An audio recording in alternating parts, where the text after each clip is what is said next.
Voici un autre exemple. Il faut calculer l'intégrale de 0 à 1 de la fonction exponentielle a exposant x dx pour a strictement supérieur à 0. Alors la fonction f de x égale à a exposant x a une croissance exponentielle lorsque a est supérieur à 1. Elle décroît exponentiellement lorsque a est plus petit que 1, mais strictement supérieur à 0. Et dans tous les cas, on cherche l'aire qui se trouve sous la courbe de cette fonction pour x dans l'intervalle de 0 à 1. H vaut bien sûr b moins a sur n, soit 1 moins 0 sur n, c'est-à-dire 1 sur n. Et xk qui vaut a plus k fois h, c'est 0 plus k fois 1 sur n, donc k sur n. De sorte que la somme de Riemann d'ordre n, c'est la somme quand k varie de 0 à n-1 de 1 sur n fois f de k sur n, et c'est-à-dire la somme de 1 sur n. Il faut remplacer x par k sur n,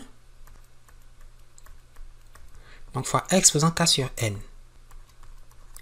équivaut encore, en faisant sortir 1 sur n, a exposant 0 plus a exposant 1 sur n exposant 1 plus a exposant 1 sur n au carré plus a exposant 1 sur n au cube, etc. jusqu'à a exposant 1 sur n exposant n-1. Je pourrais donc écrire ici a exposant 1 sur n exposant 0. Et cette écriture permet de voir que la somme Sn s'écrit comme une somme de termes en progression géométrique et de raisons égales à a exposant 1 sur n. Cette somme est en progression géométrique de raison r égale à a exposant 1 sur n. C'est le nombre par lequel il faut multiplier le terme précédent pour avoir le terme suivant. C'est la raison de la suite. Or, nous savons qu'une somme de termes en progression géométrique de raison x s'écrit la raison x exposant le nombre de termes. De 0 à n-1, il y a n termes, moins 1 divisé par la raison moins 1. Alors ça, c'est un rappel. On peut donc écrire la somme de Riemann d'ordre n comme 1 sur n. La raison étant a exposant 1 sur n, on aura a exposant 1 sur n, le tout exposant n, moins 1, divisé par a exposant 1 sur n, moins 1. Équivaut 1 sur n fois a moins 1, vu que 1 sur n fois n, c'est 1, divisé par a exposant 1 sur n, moins 1. Et qu'on peut aussi écrire a moins 1 divisé par n facteur de a exposant 1 sur n, moins 1. Et puisqu'il faut prendre la limite de Sn, ce qui dépend de n dans ce rapport, c'est le dénominateur. On va donc examiner la limite lorsque n tend vers l'infini de n facteur de a exposant 1 sur n moins 1. Et qu'on peut aussi écrire comme la limite lorsque n tend vers l'infini de a exposant 1 sur n moins 1 sur 1 sur n. N'est-ce pas? C'est la même chose. Et si on pose que u égale à 1 sur n, on voit que la nouvelle variable u tend vers 0 lorsque n tend vers l'infini, et par conséquent, cette limite vaut aussi la limite lorsque u tend vers 0 de a exposant u moins 1 sur u, et qu'on peut aussi écrire comme la limite lorsque u tend vers 0 de a exposant u moins a exposant 0 sur u moins 0,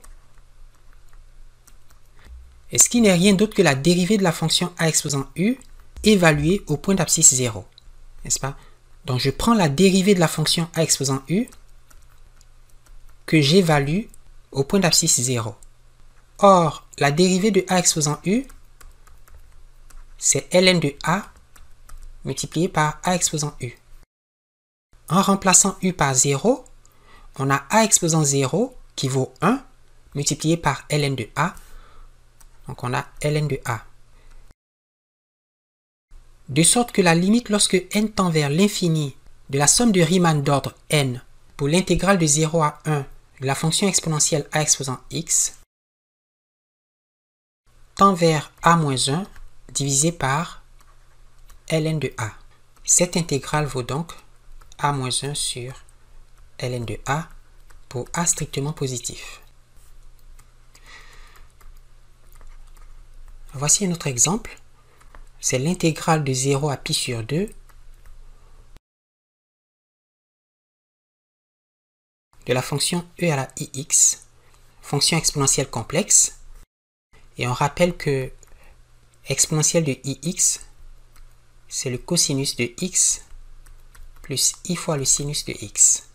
Alors pour calculer cette quantité, on va former la somme de Riemann d'ordre n qui vaut b-a sur n fois la somme quand k varie de 0 à n-1 de f de 0 plus k fois b-a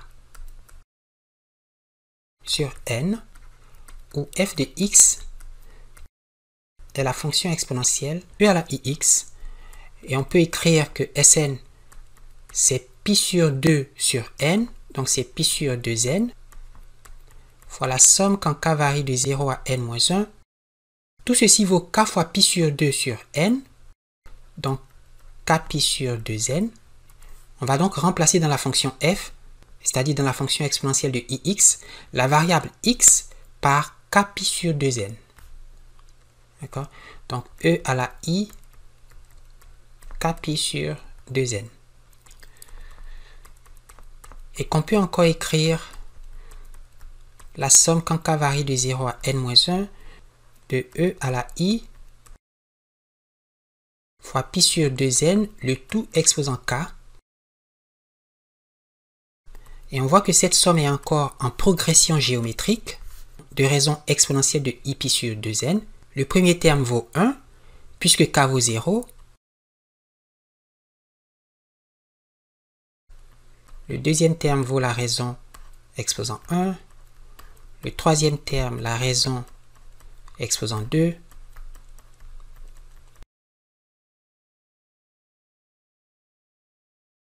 Jusqu'au nème terme, qui est la raison exposant n-1. Alors, comme on l'a vu précédemment, cette somme s'écrit pi sur 2n fois la raison e à la i pi sur 2n exposant le nombre de termes qui vaut n, n'est-ce pas, de 0 à n-1, moins 1 sur la raison moins 1. Et qu'on écrit encore Sn égale à pi sur 2n.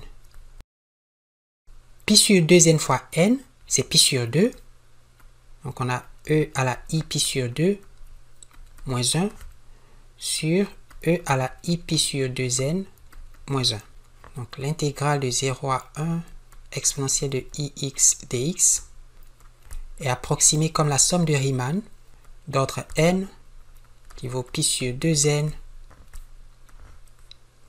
fois e à la i pi sur 2 moins 1 sur e à la i pi sur 2n moins 1.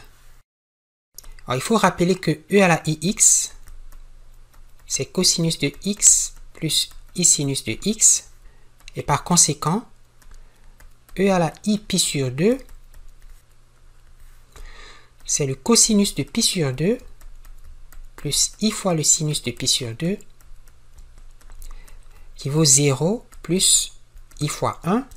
Sinus de pi sur 2 c'est 1, cosinus de pi sur 2 c'est 0, ce qui vaut i.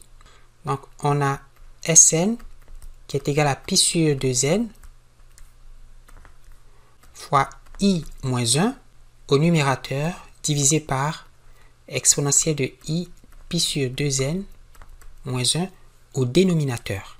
Alors, posons que u égale à pi sur 2n. Donc, on fait ce changement de variable pour simplifier le calcul de la limite de la suite Sn, n'est-ce pas?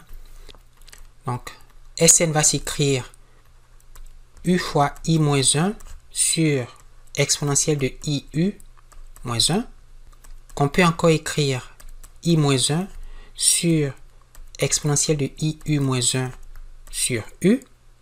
Donc, ce u, je l'envoie au dénominateur de la fraction exponentielle de iu moins 1 sur u. Et c'est la même expression. Alors, que savons-nous de u? Eh bien, lorsque n tend vers l'infini, quand n devient très grand, pi sur 2n tend vers 0. N'est-ce pas? Il faut donc calculer la limite lorsque u tend vers 0 de la quantité exponentielle de iu moins 1 divisé par u. Alors, la limite lorsque u tend vers 0 de exponentielle de iu moins 1 sur u, c'est aussi la limite lorsque u tend vers 0 de exponentielle de iu moins exponentielle de 0 sur u moins 0. Et ceci fait voir que cette limite n'est rien d'autre que la dérivée de la fonction exponentielle de iu, dérivée par rapport à u, évaluée pour u égale à 0. Il faut prendre la dérivée de la fonction exponentielle de iu par rapport à u et remplacer la variable u par 0. Alors, la dérivée de e à la iu, c'est la constante i multipliée par e à la iu. Et quand on remplace u par 0, dans cette dérivée, on a i fois exponentielle de i fois 0, qui fait exponentielle de 0, ce qui vaut la constante complexe i. De sorte que la somme Sn converge vers i moins 1 divisé par i, n'est-ce pas? Par cette quantité, mais qui tend vers i lorsque u tend vers 0, et c'est-à-dire quand n tend vers l'infini. Donc ici, on a i moins 1 sur i. Et qu'on peut aussi écrire i moins 1 fois i sur i fois i.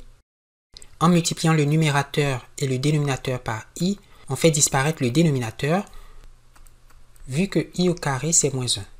On a donc i moins 1 fois i divisé par moins 1, ce qui fait i fois i égale à i au carré, moins 1 fois i divisé par moins 1.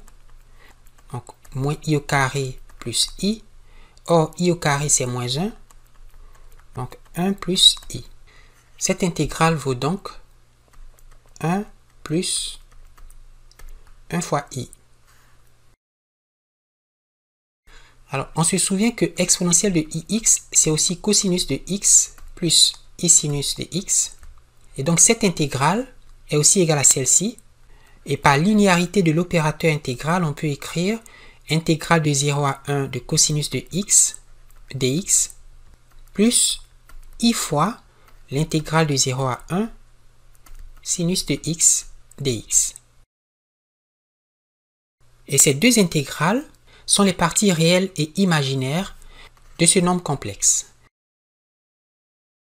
Si j'appelle θ l'intégrale, sa partie réelle vaut 1. Donc cette intégrale vaut 1. Et sa partie imaginaire vaut aussi 1. Et donc cette intégrale vaut 1.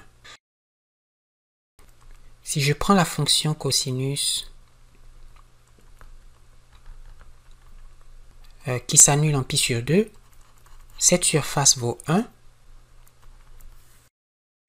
Et pour la fonction sinus,